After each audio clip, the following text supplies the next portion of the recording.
Hi, I'm Bart Hanson. I'm the owner and lead instructor for CrushLivePoker.com. The following hand comes from our call-in show that we record live at 2 p.m. Eastern Time every Monday. If you enjoy this video, hit that like button, and if you want to submit to be on the show, take a look at the information in the description. So you got a special one. I love these ones. I don't know. It wasn't really my intention. This has started to come about from the angle shooting thing with the ace from a few Right. months ago, and then just different little things where now people are calling in with these kind of special live situations, which is fun. I mean, obviously most of the time we take hands and stuff, but this one will be interesting. So this is not going to be a hand call necessarily, but I do want to preface this by calling this like the one player per hand rule. Now, when we talk about one player per hand, usually when they say one player per hand, what they usually mean is that your buddy can't help you play the hand, right? Or you can't show cards and somebody else can't give you advice about the hand. But Gray, you had emailed me because you wanted to make a comment based upon what I had talked about. I think it was in the live angle shooting mask call from last week, Correct. where somebody said that, or the guy had said that he told a dealer that he had pushed the pot the wrong way and somebody got angry at him, right? After the hands were shown down. Right. And I think your comment was, if you're sitting at the table and you have the opportunity to right or wrong and you're in the game, why not speak up and say something? Well, so my perspective on this is that, and maybe I am a little bit jaded because I don't play that much in private games and in home games, and maybe this would be frowned upon in a private game or a home game, but at least in all the poker that I have played in, and I play in a lot of special games where sometimes the dealer has trouble reading the board. Like I play a lot of Omaha high-low. I have always learned that once the cards are tabled, it's your duty to speak up and make sure, even as a player that's not in the hand, you want to make sure that the pot is pushed to the right player. And I'm saying that it's part of your responsibility to say something and say, hey, no, wait a minute, that guy won the hand, not this other guy. Now, I understand that some people don't want to get involved or something like that.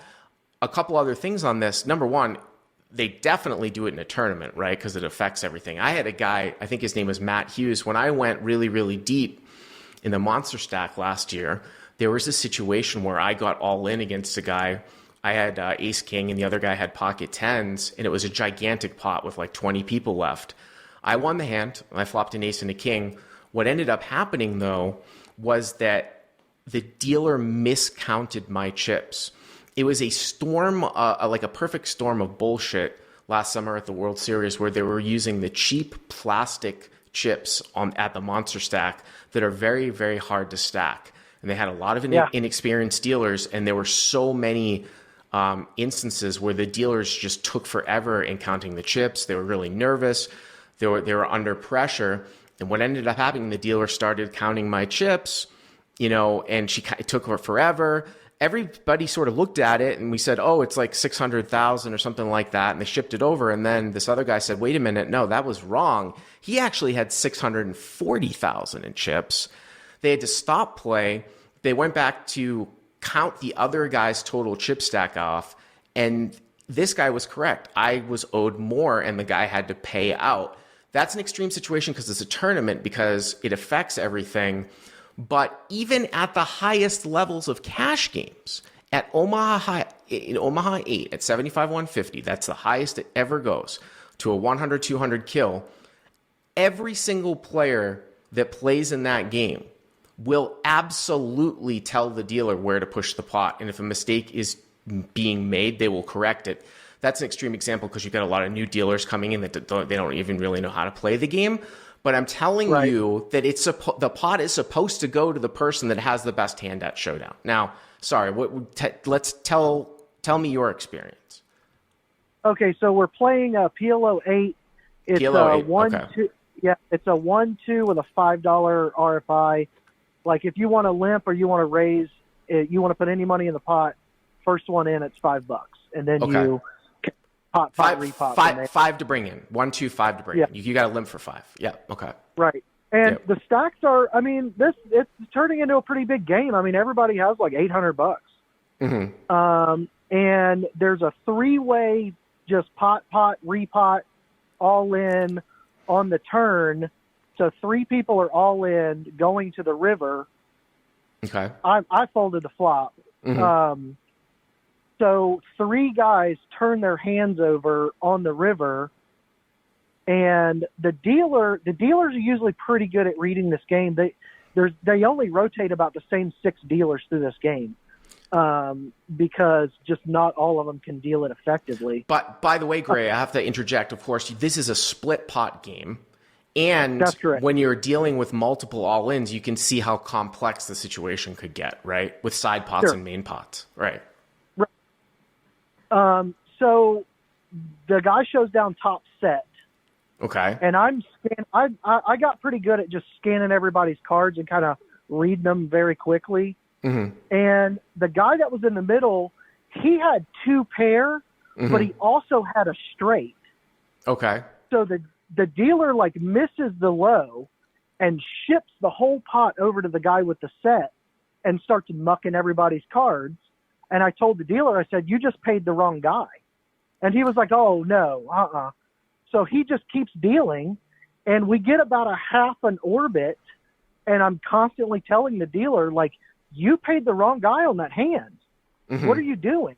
Mm-hmm. So finally, like, he gets kind of like not mad, but he gets kind of perturbed, and he calls the floor over. And I tell the floor, I said, about 5 hands ago, the dealer paid the wrong guy for this massive pot. Mm-hmm. So the floor guy says, okay, well, since we have a complaint, we're going to have to go to the camera. And so that takes about 20 or 25 minutes. And they come back and they say the guy did have 2 pair, but he also had a straight. So he scoops the pot. By the way, was there a low out there too? Just out of curiosity. There was a low. Yeah, there was a low. So, but nobody had a low?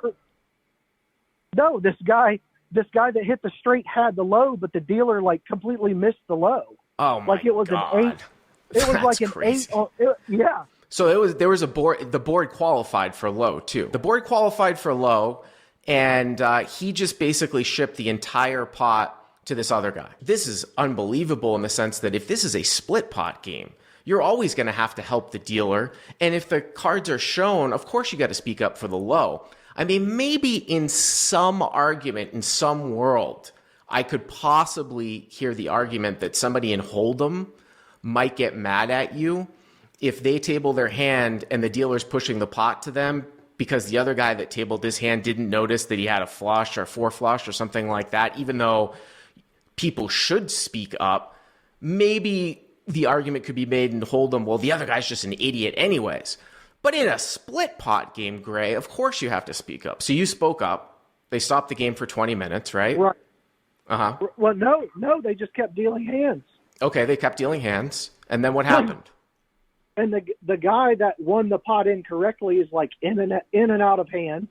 Mm-hmm. So finally the floor comes back and he says, that guy was right. You paid the wrong guy. Right. You paid the wrong guy, yeah. They tell the guy, you got to give the guy, $800 or whatever. Uh-huh. And he was like, well, the dealer didn't catch it, so I'm not paying. Okay. He was like, you can't prove to me. You got to show me the tape. And the floor guy said, well, that's not our policy. Like our ruling is final. Okay. So they talked to the guy for about 15 minutes, and finally he decides to pay. Okay. And then he comes back to the table. He pays the guy. Mm-hmm. And then he starts to berate me about how I shouldn't have even said anything because I wasn't even in the hand. And then a little bit later on, he starts calling his buddies over and talks about how he's going to meet me in the parking lot and, F me up on the way to my car. And so we ended up having to call the floor back over to tell the floor what he was saying. And this was quite an ordeal at about 30 minutes, and then Was this in a public casino? This was at Best Bet Jacksonville. Oh, okay. Oh, wow. At Best Bet Jacksonville? Yeah. Wow, that's crazy. So now you're a little bit concerned because this guy is threatening you, basically. Yeah, and I ended up, that night I had about $4 or $5 grand in cash. Yeah. And I ended up asking for an armed security walkout at the end of the night. But I was pretty terrified. By the way, can you conceal and carry without a license in Florida? No, you have to have a concealed carry license. But it's easy to get. They don't allow you to conceal carry in the poker room. Well, how would anybody know? Well, they wouldn't. They wouldn't. Isn't that the point? Unless, they have a lot of off-duty cops that do security there. Yeah. So if they decide to search you, then you could be in some trouble, especially if you're kind of printing a little bit. So what you're saying is that now you feel like you don't want to say anything because this one incident kind of was scary, basically. Right.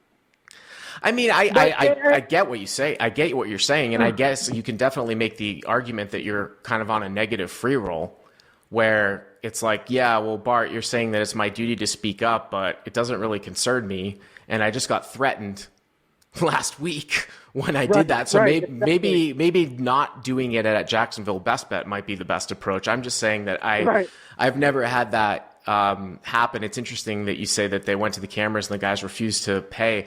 I had something similar happen to me at Commerce playing a limit game at 40-80 limit where I chopped the pot with a guy and I should have 3/4'd him because I had the best low. We realized it before the very next hand because we were like, wait a minute, I had 5-6. Everybody confirmed it. They went to the cameras. They confirmed it. The guy still wouldn't pay. He refused to pay. And they kicked him out of the casino. They paid me, and he wasn't allowed back into the casino until they paid the casino back, which he did several months later. But I hear what you're saying.